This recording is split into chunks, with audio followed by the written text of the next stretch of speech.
Itindeho.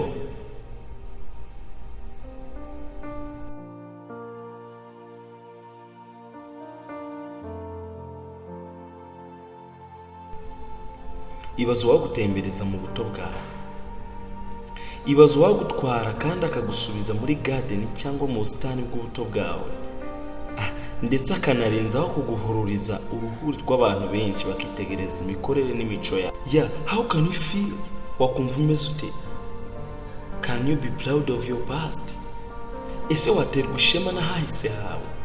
Ese waterwa ishema n'ibyo wakoze cya gihe wamenye ubwenge ndetse utaranamenya n'ubwenge?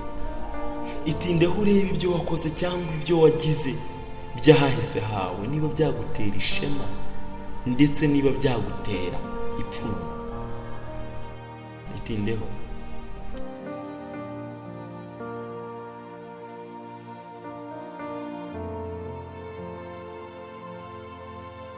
Umuntu umwe yaranganirije agira ati, ibaze uwafata ubuzima bwawe bwahahise guhera uri umwana kugeza uko ungana utya, ampurugera arambwira ngo ufite imyaka 30 cyangwa 35 cyangwa 45 ndetse na 40, hanyuma agahindura bwa buzima bwawe uhereye uri umwana kugeza muri iyo myaka, akabuhindura video, akabuhindura filime.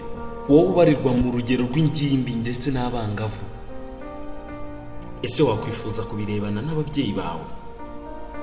Ndakubaza, ese iyo filime wayirebana n'ababyeyi bawe? Wayirebana n'inshuti zawe?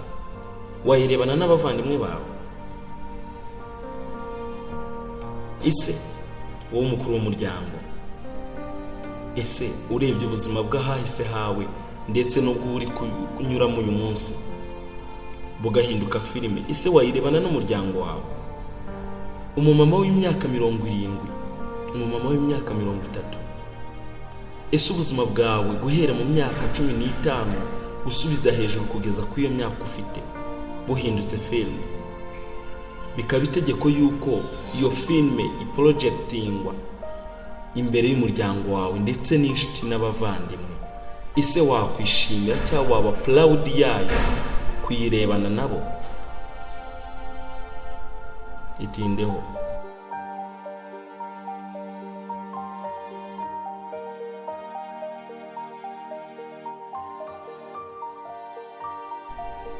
Reka twimagine nkaho ari wowe ufite telekomande cyangwa ububasha bwo kuba wareka filime igakomeza ikarangira cyangwa kuyihagarika.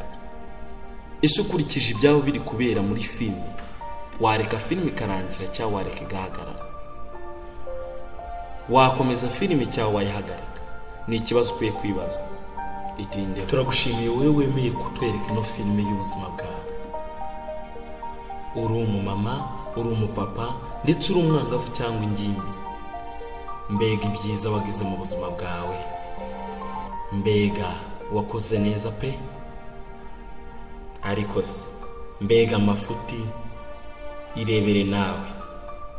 Icyica abantu kenshi ni ukutamenya amafuti bakoze ngo bahere ko bayakosore. Icyica abantu kenshi ni ukutemera imbaraga nkeya zabo ngo bahere ko bazikosore. Iteka iyo uhishe muganga indwara ntamenye icyo avura.